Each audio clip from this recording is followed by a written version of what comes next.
let's talk about the social engineering, social distance, quarantine, self-quarantine, self-isolation, self-isolation, and literally it's just a shutdown without really calling it a shutdown.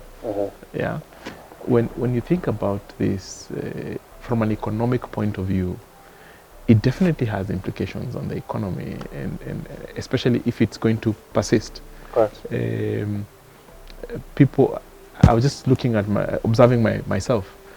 I think I'm consuming much less fuel than I have consumed in the last 10 years. Yeah. My credit card is just a card. Yeah, it's just our card. You're not actually using it correct. I'm not spending. I'm not spending. Yeah. So actually, I need very little cash now to survive. Correct. Compared to just 2-3 weeks ago. Correct. So what does that do to the economy?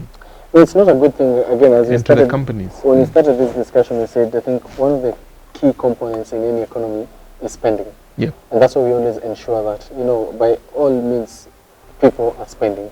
It's the only way to run an economy. Yeah. When you freeze spending, then it's a spiral. It affects everything else. Everybody else. Yeah. So when you talk about the economy, I think there are losers and gainers in this. Yeah. We were talking, I think, the other time about Safaricom.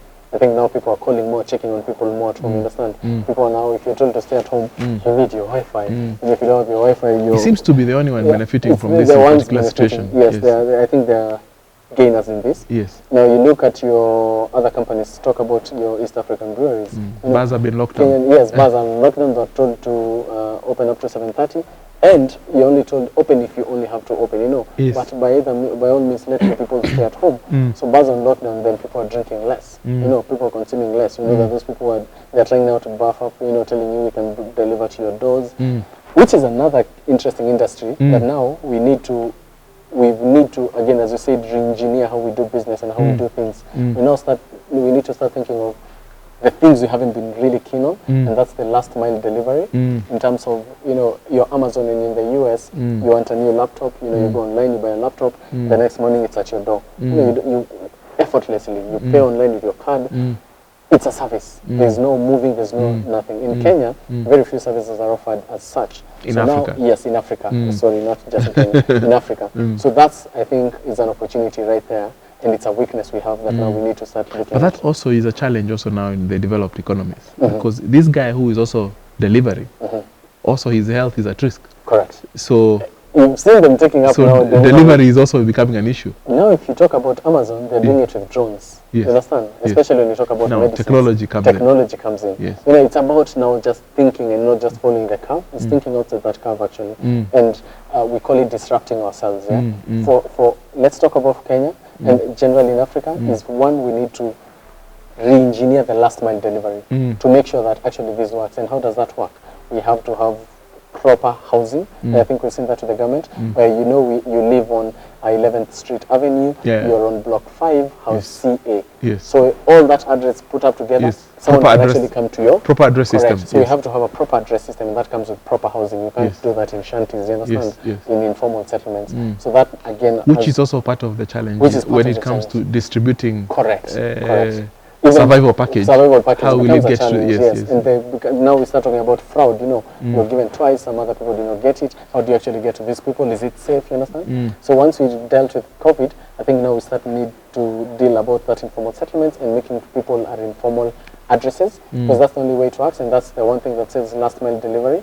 We have our boda guys and riders who really helped in the last mile delivery. I think we've seen companies like Send doing a great deal with it here, but they're also limited to the places they can go to. I mean, they can come to you and I, but the guy living there in Kibera inside the shanty in the middle, it's unsafe for them, and they can actually not get there, even there is no road to get there. So I think that's one of the things they need to deal with. I think generally for companies, especially banks, of course, it's a big hit on them. Yeah. But they were told by the government, this is not the time to talk about profits, it's the time to talk about life and death. You understand? So it's almost a social call from the government, a humanity call. Everyone is on a social call. Yes, and a humanity call that, you know what, protect and preserve your customer base. You know, you need to have a customer-centric business model to make sure that, you know, we can talk now to ensure that you're there tomorrow when we need you to continue with our business, our business continuity plans, the BCPs. So for now, I think on most companies, it's not a time to talk even about margins. I think, no, those ones have been shot out of the roof. Yeah. Even for companies, I think the government was very vocal about it, and the Minister of Health. It's not time to talk about targets. Yeah. It's not time to talk about, you know, are the people really working from home or aren't they? Yeah. You know, we'll deal with that later Yeah. when we now know you and I are healthy.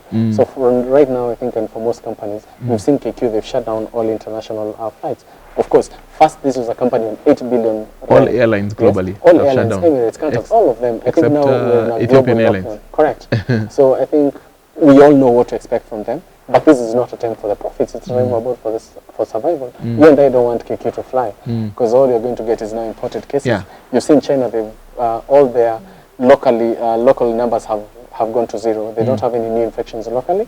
All they're getting is, yesterday they had 56 cases, what they're calling now imported cases. These are cases of people coming in, Chinese coming in with them from outside, or other guys coming into China with these cases. What we've seen in Kenya, we didn't have any case other than all of our cases are imported cases. Yeah, you know, from your pastor who came from Italy, from the lady who came from America, our patient zero. You know, all this for us is imported cases.